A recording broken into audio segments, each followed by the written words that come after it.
Diz, são os olhos a lâmpada do corpo. Se os teus olhos forem bons, todo o teu corpo será luminoso. Se, porém, os teus olhos forem maus, todo o teu corpo estará em trevas. Portanto, caso a luz que há em ti sejam trevas, que grandes trevas serão. É uma palavra que não podia ser de ninguém, a não ser de Jesus. São os olhos a lâmpada do corpo. São os olhos a lâmpada. E lâmpada ilumina para fora. E nesse caso, no entanto, nessa metáfora de Jesus, os olhos só iluminam para fora quando eles nos iluminam para dentro. De modo que para os meus olhos serem lâmpada, iluminando o mundo, iluminando a vida, iluminando a realidade, iluminando as circunstâncias das nossas existências, é preciso que antes ele seja uma luz para dentro. Eu só consigo iluminar para fora se eu sou iluminado para dentro. Eu só consigo projetar para fora aquilo que eu projeto para dentro. Eu só posso ser uma candeia viva, dissipando escuridão e trevas para fora com o olhar da minha vida, se antes as luzes se acenderam para o lado de dentro. Como tudo que o Evangelho ensina. Jesus ensina o tempo todo que as coisas procedem do coração. É o coração que precisa ser vigiado, é o coração que precisa ser limpo, é o coração que precisa ser iluminado. Por coração, Jesus está falando de sentimentos, pensamentos, emoções. Por coração, Jesus está falando desse complexo de coisas que tem a ver com o que eu penso, o que eu sinto e com aquilo que em mim é emoção. E aí ele diz que para que eu ilumine para o lado de fora, para que eu tenha uma projeção que seja um foco de luz, uma candeia luminosa, um farol para os afogados no oceano da escuridão, eu preciso antes ter essa luz me iluminando para dentro. Eu não posso pensar em iluminar para fora se o meu ser não estiver interiormente luminoso. E aí você pergunta, o que traz luz para dentro de mim? São justamente os meus pensamentos, as minhas emoções e os meus sentimentos. São as coisas que me habitam. Eu sou o que eu penso, eu sou sobretudo o que eu penso. Mas eu também sou um ente que frequentemente, quando eu não tenho pensamentos muito definidos e compromisso com os meus pensamentos, e quando eu não associo meu pensamento ao forjamento do meu caráter, e quando eu também não entendo que os meus pensamentos são cada vez mais definidos pelo tipo de caráter que eu assumo, se eu não tiver essa consciência, os meus sentimentos não obedecerão os meus pensamentos e as minhas emoções se descontrolarão, porque elas não terão nenhuma referência que dê a elas aquele apaziguamento soberano que pensamentos e que sentimentos podem impor quando se conjugam sobre as minhas emoções. Sem isso, eu sou só emoções. Eu sou como uma água viva,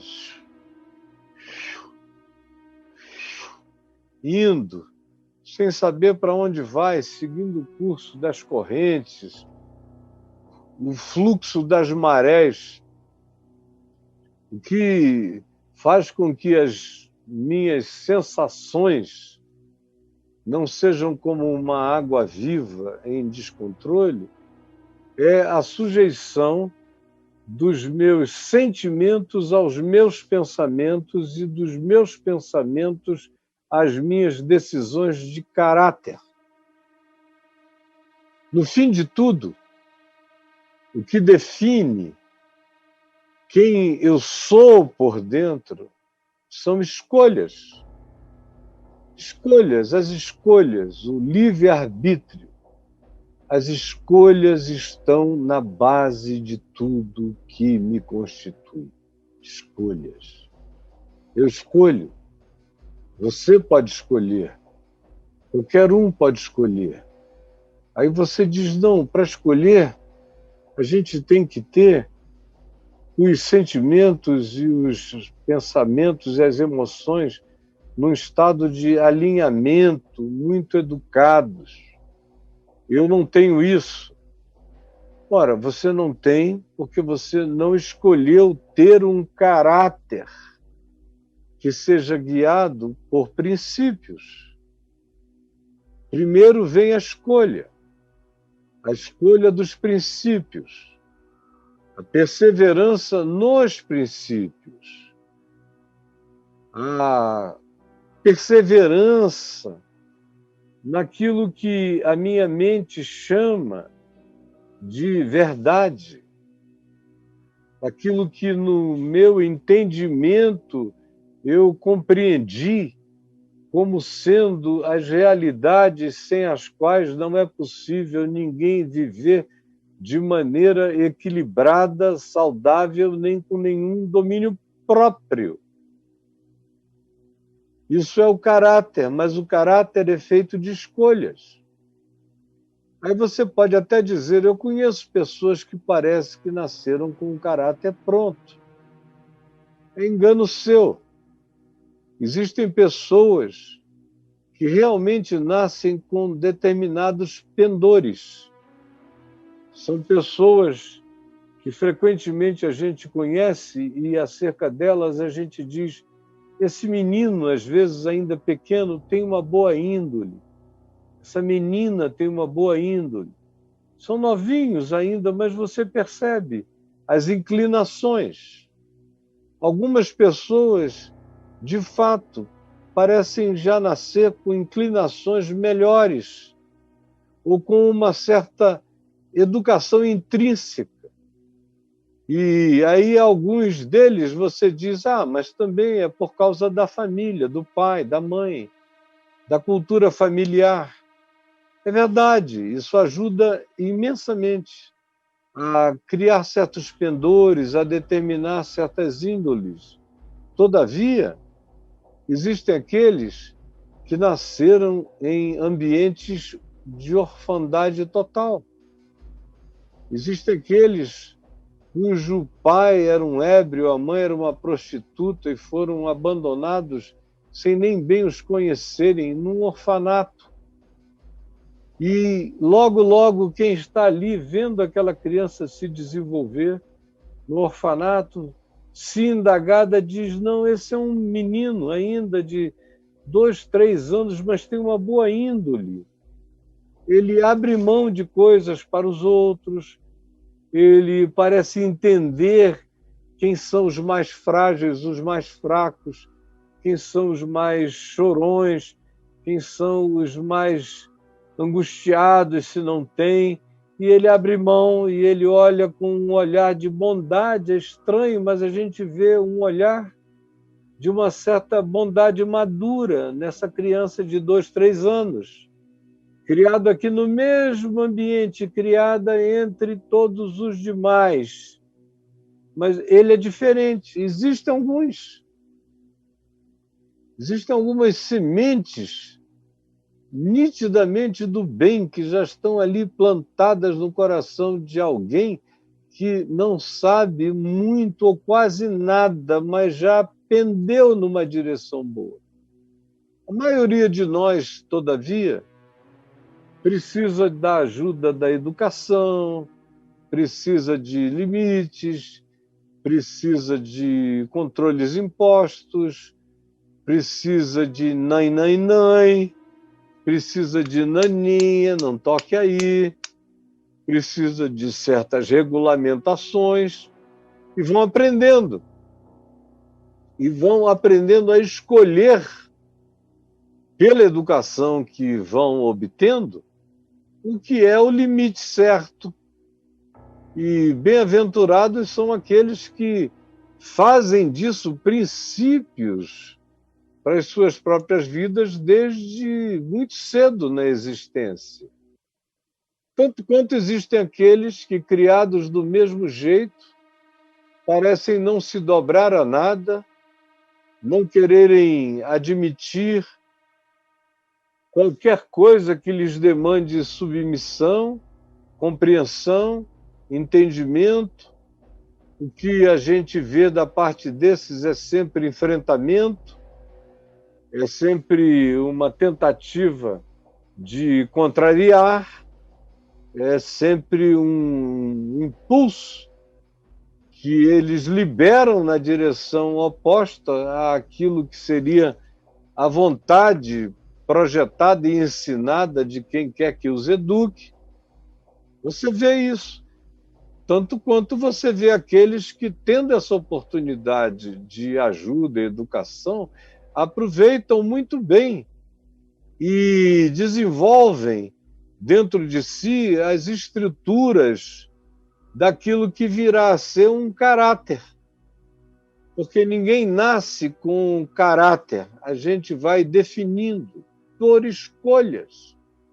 Mesmo o menino, a menina, de índole bons, de índole boa, você vê que elas precisam, no entanto, fazer escolhas e submeter aquela que seja a dimensão chamada de índole aos princípios, aos significados, aos mandamentos, aos aprendizados.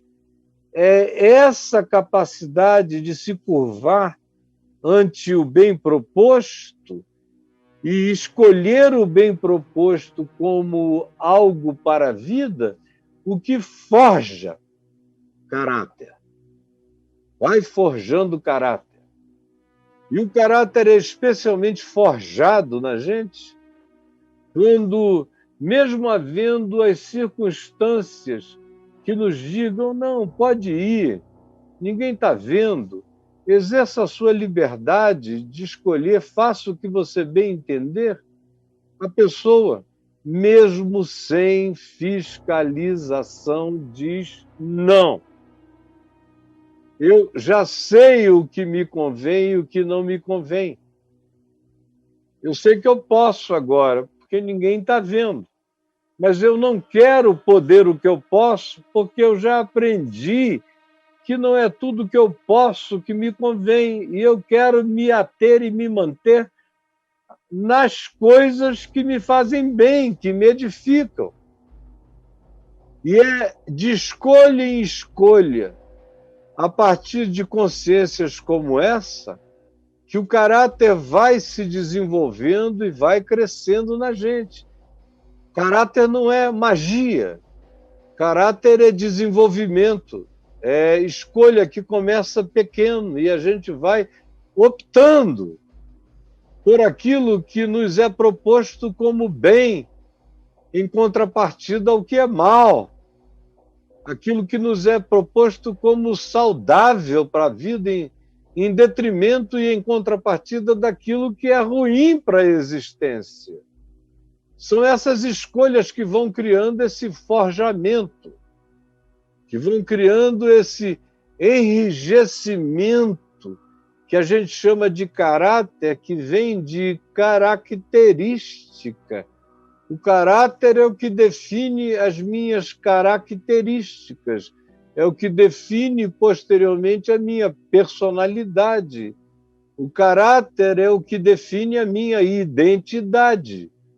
O caráter é o que define o meu caminho, é o que vai definir posteriormente as minhas escolhas, as mais variadas na existência.